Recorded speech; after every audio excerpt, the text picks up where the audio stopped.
Acting on your ideas is a form of self-love. And when I decided to write the Creative Comeback Workbook and Journal, it was with you in mind. Storytellers with stories inside of you that you need to get out into the world. But life, fear, uncertainty has a way of leaving us stuck. But no more. It's time to reclaim our creative practice and get unstuck. The Creative Comeback Workbook and Journal can help you get back on creative track. 30 days of dynamic prompts, exercises to stimulate creativity, alongside motivational quotes, journal pages, and more. If you're ready to create again, get your copy of the Creative Comeback Workbook and Journal today at creativecomeback.com. That's creativecomeback.com. Because it's never too late to become the artist you always wanted to be. Whenever I meet writers who are up and coming, and I tell them this is the best time in your career because this is your opportunity to write and figure it out and experiment and play. And there are no stakes, right? Like, this is not being produced. This is not going to make your break your career. So I always say just like write and play. And I think that's how you discover your comedic voice. Child, we did it. Woo, woo. We are here with a whole podcast. A whole podcast. Not half a podcast, a whole podcast. That's right. 100. Welcome to the Creative Cut Up Podcast, a lively and honest space for storytellers that sits at the intersection of craft, business, and independence. I'm Felicia Pride, a writer, director, producer, head honey and honey child, and head storyteller of the Create Daily, a platform I founded in 2012 to help storytellers, especially those of us who are historically excluded, thrive creatively and professionally. And I'm here with my co-host because we got some cutting up to do. We sure do. I'm Dria Rowland, the creative executive at Honey Child and a writer and producer. Yes, she is. And I'm Georgette Pierre, a voice actor and producer. You can hear it, right? Oh, we hear that That's voice, right. honey. Oh, we yeah. hear the voice. Oh, yeah. So join us weekly where we talk shop and smack and share the good, the bad, and the ugly. And from 3 different perspectives, which I love, providing tangible tips to support your creative practice, your career, and your artist self. Because we all know that being an artist is hard as hell. Oof. Say that. But the Creative Cut Up is here to help. Shall we begin, ladies? Let's do it. Let's do it. Hey, y'all. Well, today is super exciting because we have a special guest. We have our first guest ever on the Creative Cut Up podcast. Look at us have a guest. We growing up, and it's super exciting because it is my sis and my bestie, Rochée Jeffrey, comedy writer, stand-up comedian who is already starting to cut up and act up. So this is going to be a fun episode for sure. So I want to introduce Rochée properly, give her all her flowers and her accolades. Rochée Jeffrey is a multi-hyphenate who's been winning awards for screenwriting and directing since she was a student at Howard University. Once she discovered her superpower for using comedy to make people laugh, think, and connect, she never looked back. She's a graduate of the 2022 WGA Showrunner Training Program, and as a TV writer, her credits include Golden Globe nominated comedy series Smilf, Woke, and she was most recently co-EP of Grownish. On the film side, because she does films too, she has had projects screened at several festivals worldwide, including the Austin Film Festival, Palm Springs, American Black Film Festival.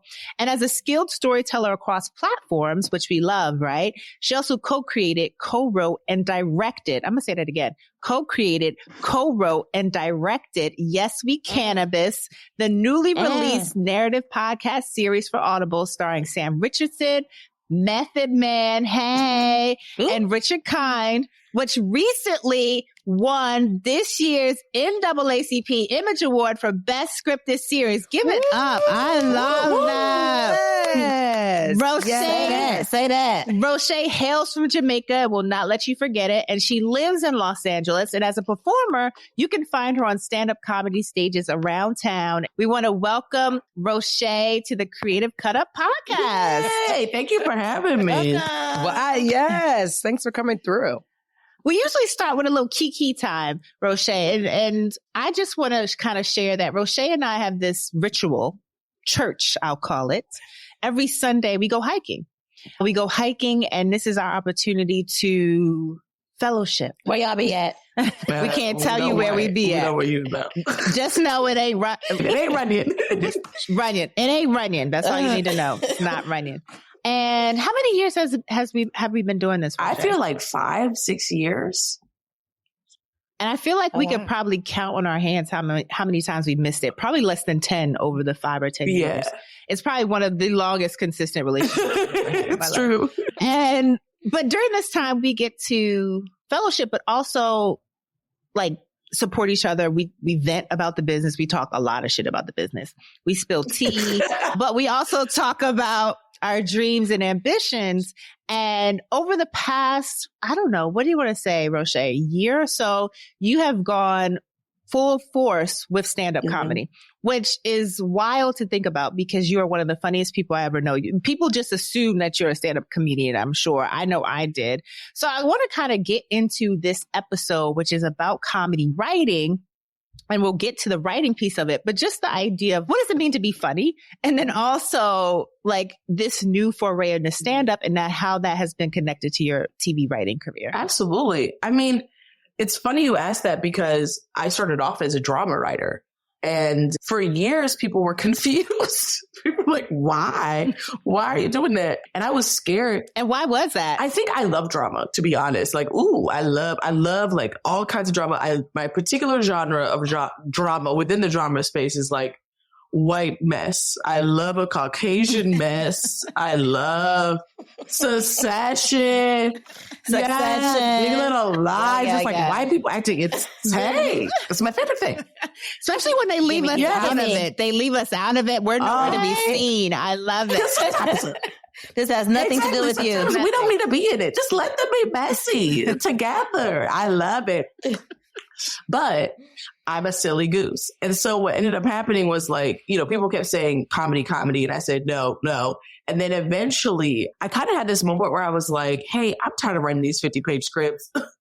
And let me try these 30-page scripts and see what happens.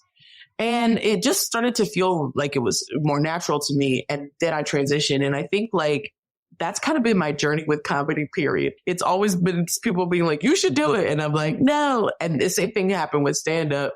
And I think the scary part of comedy is that comedy requires a different kind of skill. I think all writing requires like character and structure and, all of the elements of the craft that we know we need to have. Comedy also requires an extra thing, which is that it be funny.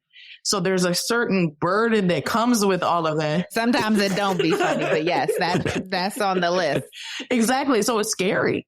And I think I was scared to have to, be funny on the page. And the same thing kind of happened with stand-up where it was like, people kept saying, you sound like a stand-up. You tell stories like a stand-up.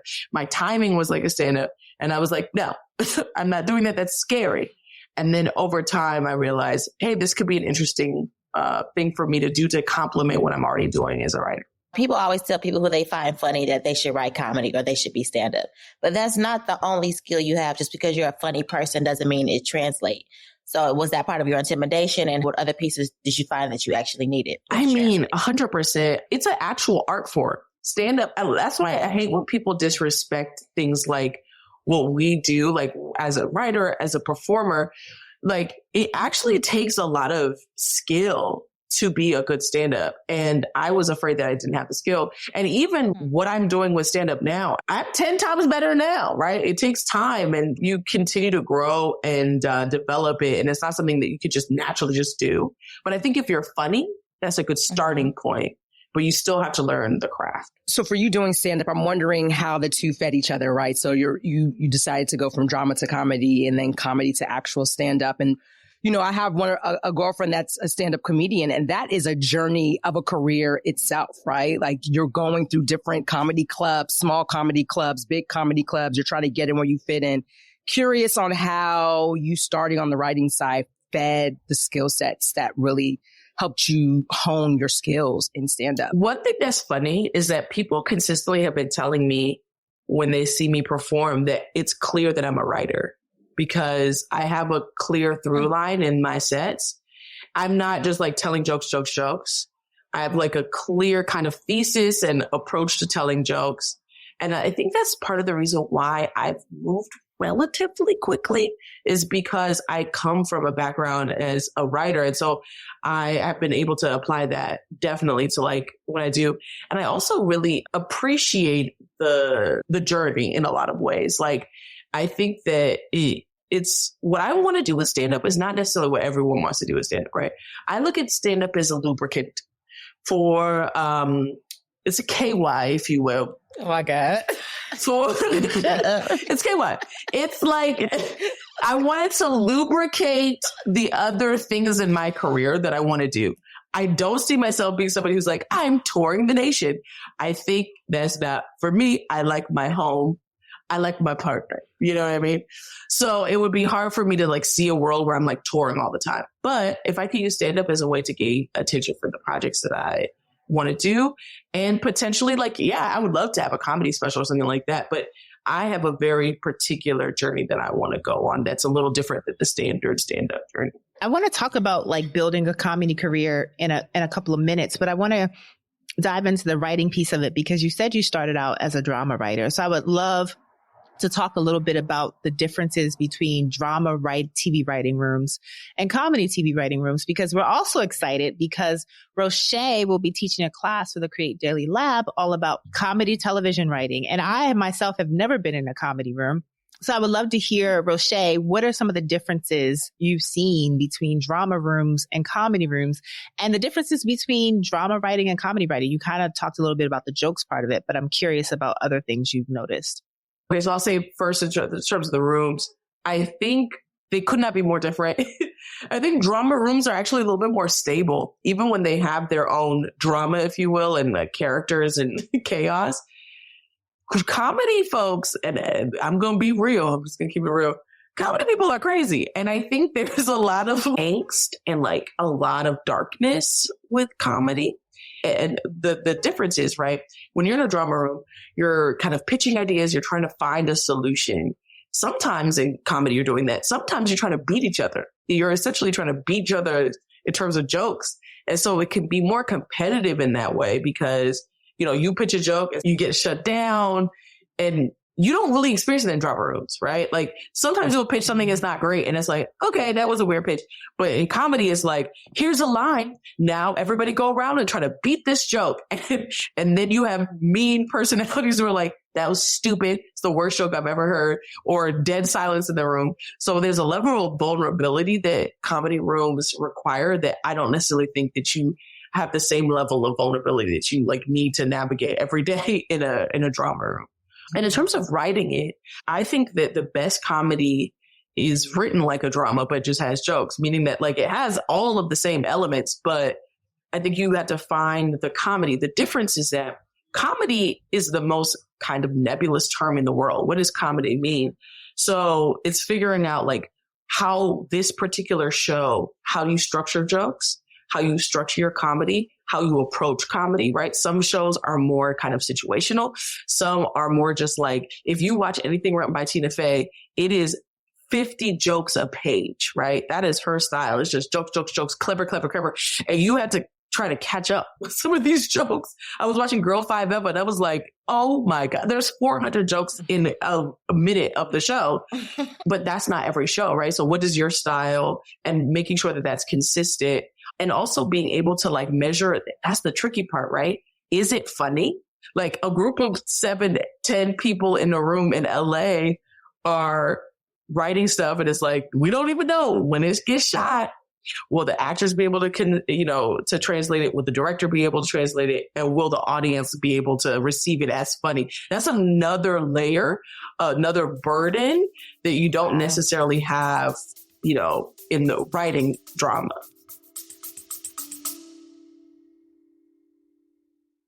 Are you a comedy enthusiast or an inspiring writer with a story to tell? How about a seasoned writer looking to explore a new genre?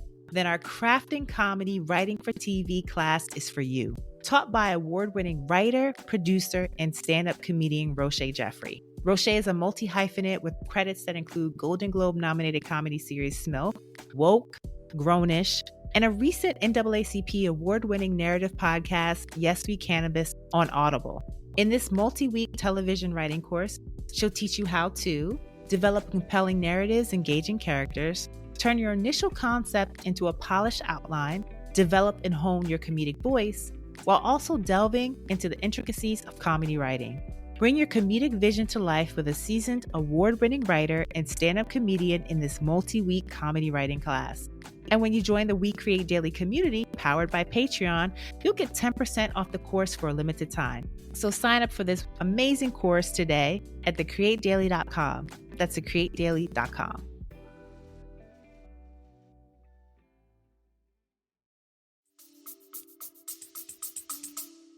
It's interesting you say that because I started, I did write NBC Writers on the Verge as a half hour. I could say half hour writer. I couldn't even call myself a comedy writer because I was like, I think I'm funny. You know what I mean? But I think to your point about comedy being so subjective, right? Like I found that I'm like, oh, I have I feel like a different kind of sense of humor. I didn't feel like it was universal enough to warrant myself to be a comedy writer. The head of the program was like, write a light drama. So writing that drama kind of opened me up where I can use levity in the drama. I can have comedic moments in the drama because I also just had that fear of like, I don't think I'm funny enough. Because, there's some funny people on the page. And I was like, I ain't that. Yeah, that was my fear too, right? And then I started to experiment. I think Yes, We Cannabis is interesting because it's the funniest thing I've ever written because it's jokes. And we just had fun with it. And my friend, somebody who listened to it was like, yeah, it reminds me a lot of Tina Fey style where it's just like constant jokes. And that was fun because it was freeing. But that was something I had to work up to. I actually didn't have the confidence to do that. Most of the stuff I'd written before that was more so like dramedies. And so this was the first thing I wrote that I would say is like true classic comedy. And that's just silly all throughout. Does it mean something that's the thing that won that NAACP Award? Like this thing that you weren't sure about wound up getting that validation? Yeah. I mean, that's the thing. It was a scary thing because I'd never done this before. I had never even listened to a scripted podcast series before this. And it's a very different style of writing. But I will say, I really enjoyed it because it actually made me a better writer. And it forced me like having to co-writing 10 half-hour scripts. You just start making up stuff and you hope it works. You're just like, and then they go to the party and then this happened.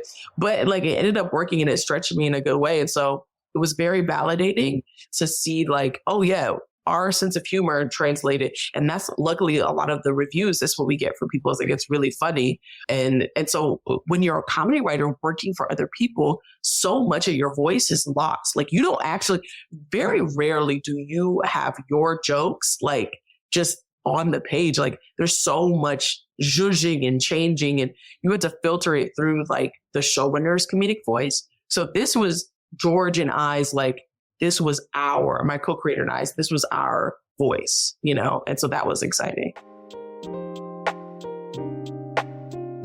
I would love to know how you even find your voice, right, in this space as you're talking about that. Because you got to the point where someone was like, oh, this reminds me of Tina Fey, but like, how do you even get to the place of like, you feel like you found what your thing is in the writing? Whenever I meet writers who are up and coming, and I tell them this is the best time in your career because this is your opportunity to write and figure it out and experiment and play. And there are no stakes, right? Like, this is not being produced. This is not going to break your career. So I always say just like write and play. And I think that's how you discover your comedic voice. I have different comedic voices, right? Yes, We Cannabis showed me that I can do jokes. But your voice is always going to be like, honestly, an extension of who you are, right? So I always tell people, like when they ask me, what's my voice? I'm like, it's my voice when you go to brunch with me. It's like, it's silly, it's ridiculous, it's silly references, it's playful, but I'm talking about something, right? So part of my voice is that all of my comedy actually has something to say about the world. I don't do broad comedy.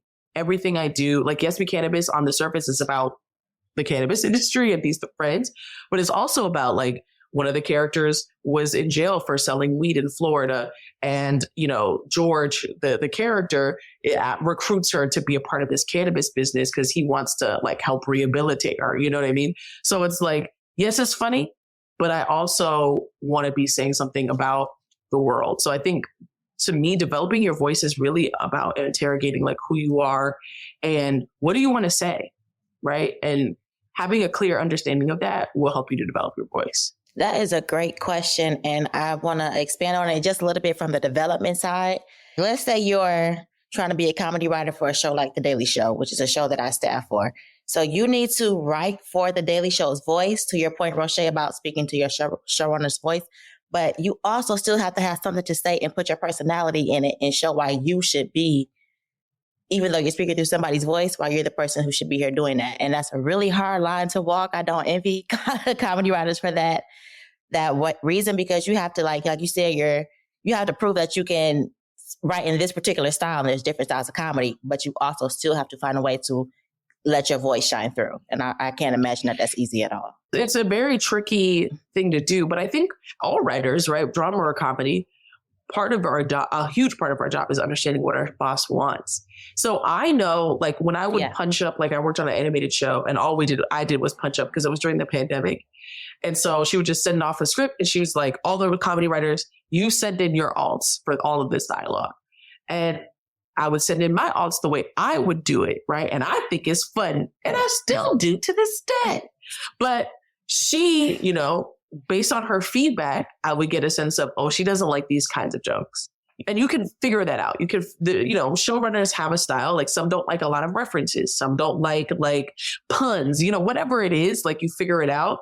And so over time, by doing this, I realized, these are the kind of jokes that would make it in. Because I would look and see what jokes made it in from the other comedy writers. And then I would be like, okay, so this is what she likes. And I would try to service that. Well, I just have a quick question off of that. And Dria, I would love for you to talk a little bit more, because you're on the development side. Like, what do you look for in a comedy writer? And then to Rochée, what do you think, you kind of gave a tidbit to emerging comedy writers, but I would love to get more into, what does it take to be a successful comedy writer, and talk about, is stand-up necessary and all that good stuff. But Dria, I would love for you to just speak a little bit more about what you look for in comedy writers. Definitely. It is a really hard chemistry to explain, because it's like, we ask for a needle in a haystack, but for me, what jumps out, yes, there's different types of comedy, but some things, like, funny is funny. So do you have a sensibility for comedy, for jokes, for humor? And then do you have something to say? Like, do I get a sense of who you are through this story and through these jokes?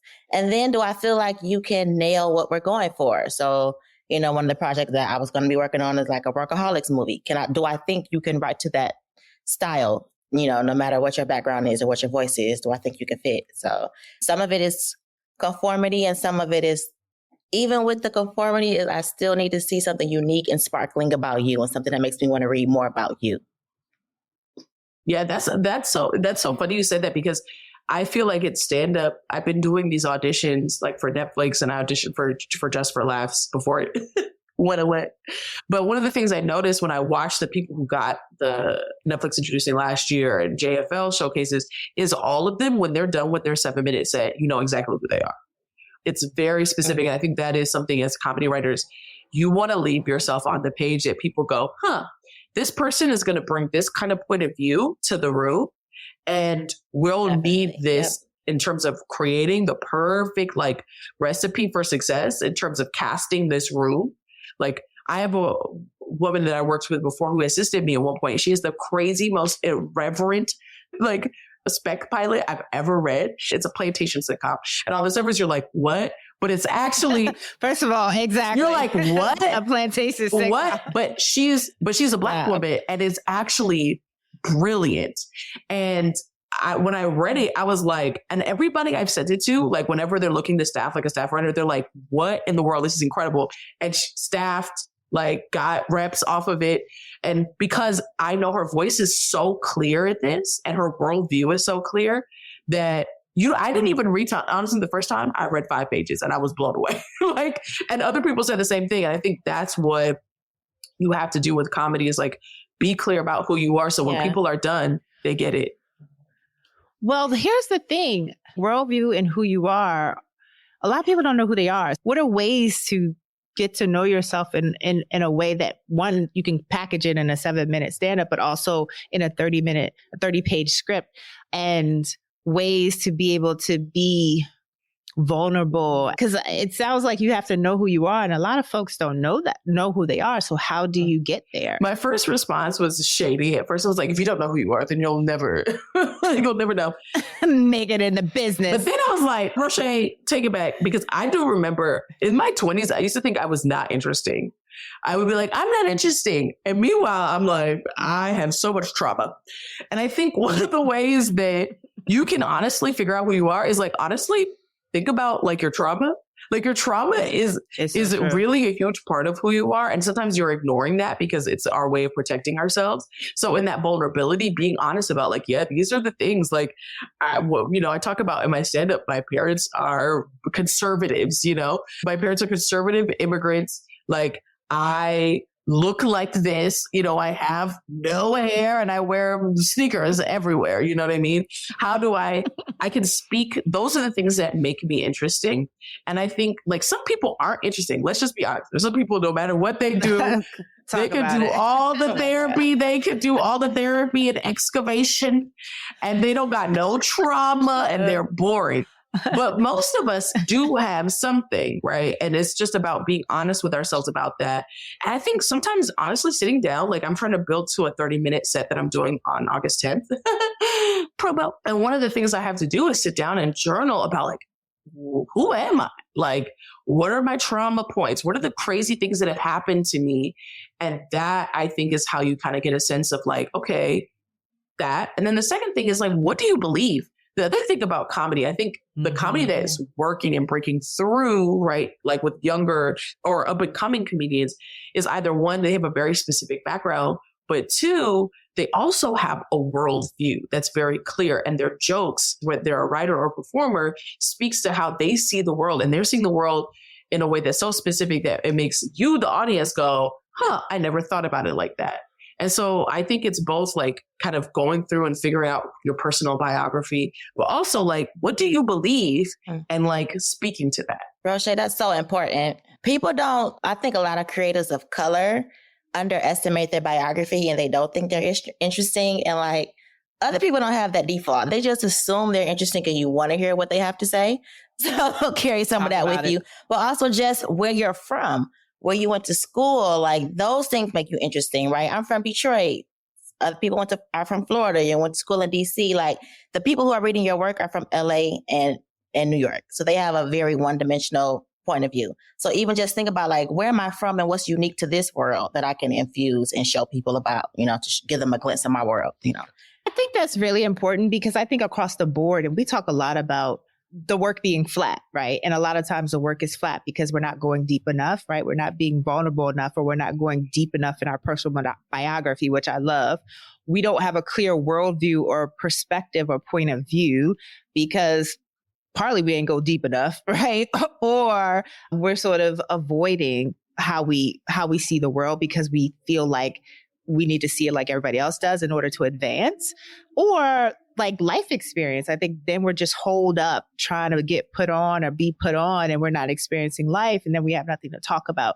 So we at the Create Daily really feel like it's super, super important for artists to deal with their trauma, however that looks. Could look like therapy, could look like journaling, however it works, to live their fucking lives, right? And live them as boldly as they possibly can so they have stuff to talk about. And to also not be afraid about how they see the world and being an amalgamation of who they are, where they're from, where they grew up, and how they've grown and all those things. So I love that as like a very succinct lesson for artists and how we continue to mind that. And also how the more that we write, and even I've seen, Rochée, how your stand-up has become more personal, right? Like the more that we sort of create and do, the more we can sort of go there on the page is the hope. Oh, the personal is everything. Like, and I wasn't like that. My first scripts were so far removed from me.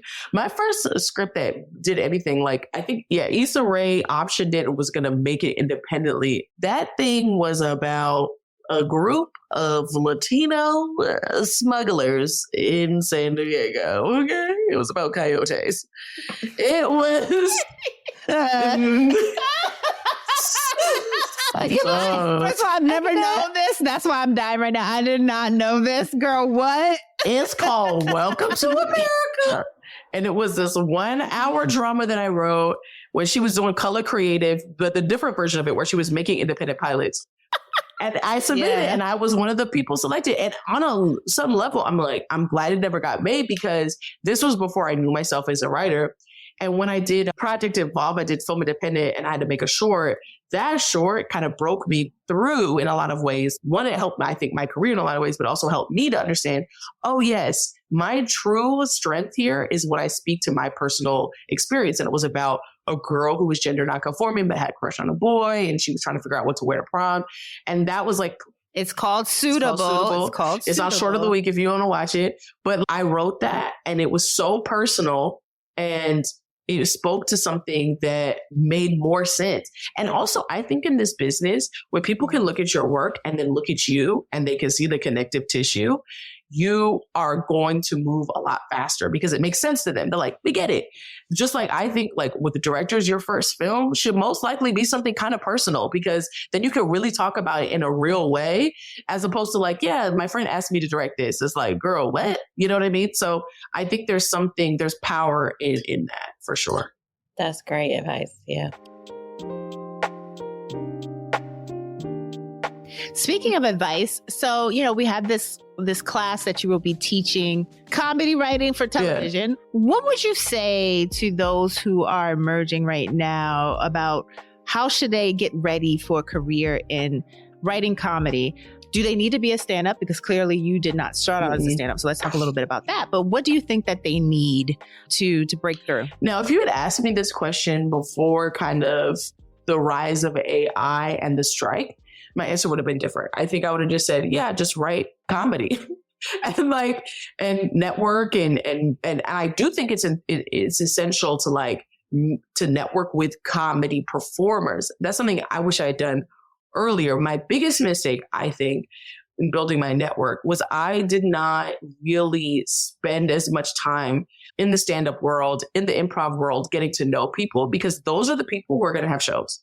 And those are the people who can hire you, right? And also those are the people you can creatively work with to like make sketches, to make independent pilots, whatever you want. So I highly recommend focus on the writing, but also focus on like building your comedy community because it's very interesting now doing stand-up. And although I did do improv for a while, like you see it like everybody kind of hangs together and they bring each other up because you need to call on your friends to open for you. You need to call on your friends to help book this show.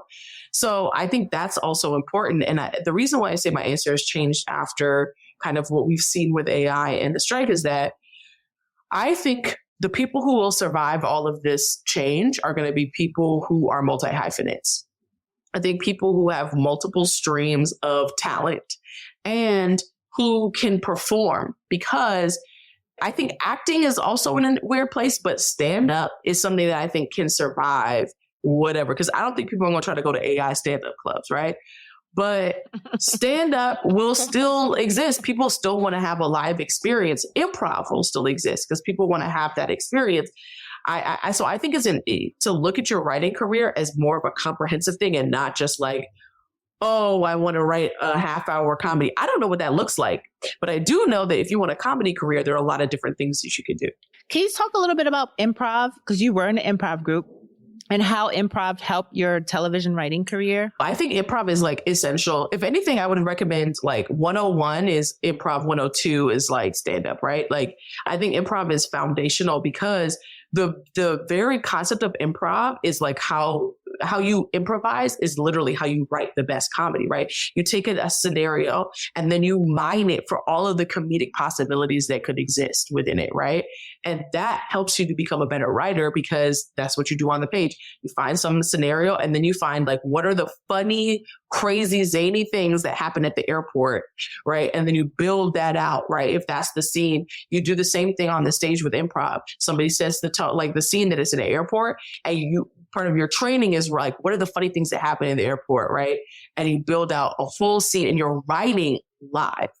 So you're writing on the stage. And so I think it's a fundamental thing that a lot of comedy writers I think every comedy writer should really do. One thought came to mind. So from one of our episodes, Dria put it so poignantly. We were talking about dealing with rejection. There's rejection on the stand-up stage.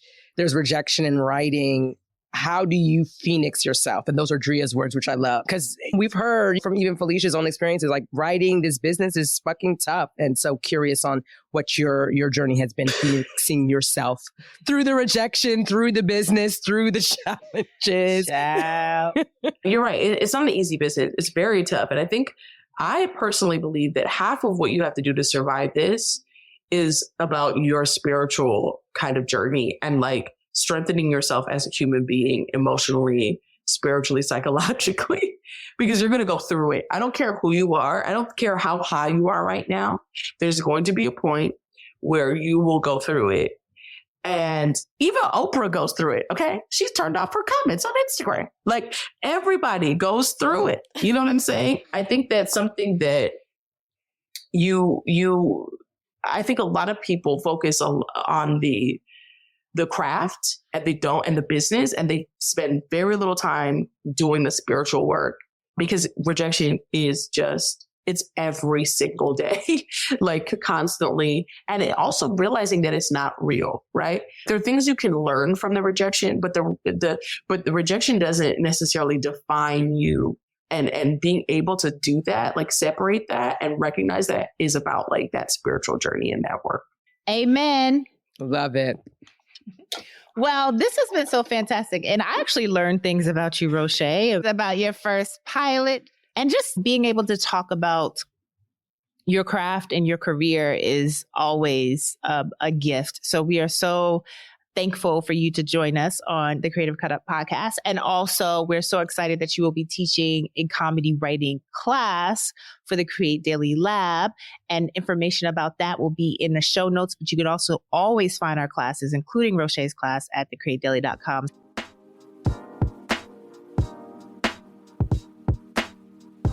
So now we want to get into a segment we call How We Create, where we share all forms of inspiration that may have stopped us in our tracks, made us laugh, had us shouting, or even reminded us to rest.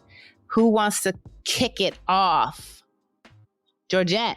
Yes. You know, in the spirit of award season that just passed, I've been inspired by all the Black women that have been winning in Hollywood. And including Rochée. Including Rochée. Okay, my Caribbean people. Raise the roof. Bring that back. Okay. And it's so good to see us get our flowers. And it just reminds me to keep going, because more of us need to be in these spaces and telling our stories and being seen, because seeing Black women get their flowers also reminds me, like, oh, we're out here, and to keep going, Georgette. So that has been my inspiration for this week. My inspiration has been a show that I have found on Hulu by way of HGTV called Mediterranean Life. And it is about it's about white people who move to the Mediterranean and find the cheapest, most beautiful places to live in. And I am inspired on many levels. One, that these white folks are just like, fuck it. But also like, we don't want to spend more than $1,000 a month. You know what I mean? And 35 to 5 bedrooms, a like, fireplace, an ocean view, a pool. And we really don't want to go over $1,200 a month, you know? So I'm inspired by the goals, but also just like this expansion of like what your life could look like, and just getting out of my own sort of bubble on what your life can look like and where you can live and what you can do and all of that. And from Mediterranean Life, I found Caribbean Life as well. So there are many different ways. There's House Hunters, essentially, but with a new title. But I am just very inspired about just thinking of different ways that you can live and be. So, yes. Based off of Dria's reaction, I need to go find that show. Listen, you need to find it. I mean, it is inspired me as well. Partly neo-colonialism, but once you get past that part of things, you're inspired. You'd be like, I'm thinking small. Right. I'm thinking way small. I need to be thinking. I want my own country. I want to take over a nation. I want to take over a nation. So like many people on this podcast, I work at an independent production company called Honey Child. And part of that means that you have to think very creatively about financing. Yes. So I recently attended this webinar by this lady named Mara McCann. And Mara was basically like, come to my webinar because I know how to get money. So I'm like, boom, let me sign up. The first thing she said that resonated was, whenever you're trying to get money from somebody, like the first thing you're selling is you. You're selling them on the belief that you can do what you say you can do. And then the next thing she said was that, you know, because she can get money, people think she's an extrovert because she can work a room and talk to all the bigwigs. People think she's an extrovert. And she says, no, I'm an introvert who knows what I want. And so that really resonated because when you know what you want, when you have a goal, it makes it so much easier to know who you need to talk to, what you need from them, and what you need them to know about you. So I love that. I love that. And we love webinars that's going to help Honey Child get us some money. We love that. Listen. Okay. I love it. That's awesome. I love it. Okay, Rochée. Yeah. Our special guest. I would say I was actually really inspired by Court Jefferson's speech at the Oscars. Like, I related to it in the sense of like being rejected over and over again for projects and like seeing the industry push towards like every movie got to be $200 million. It's like, yeah, why not make like $10-20 million films? Why not make $54 million films?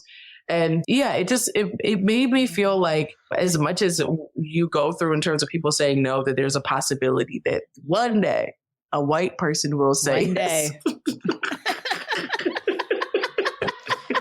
One day, a white business will give me my reparations and I can make my movie. Well, on that, we love to end on hope.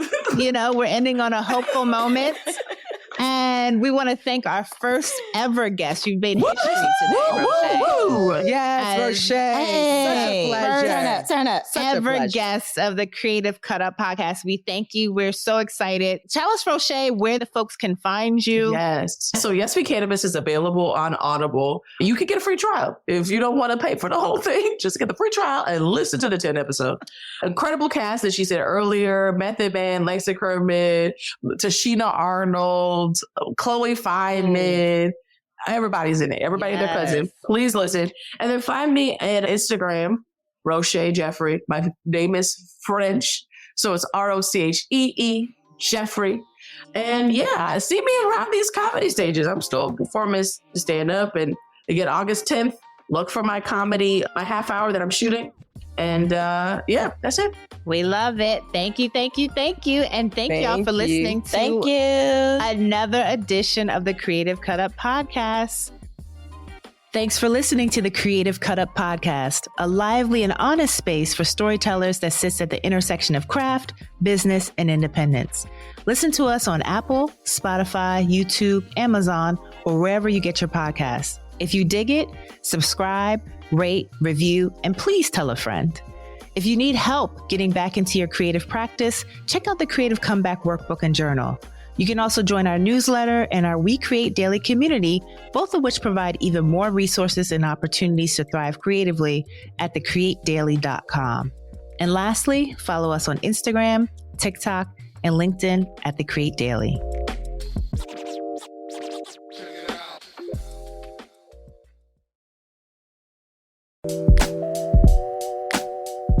Creating is hard as hell, but community can make all the difference.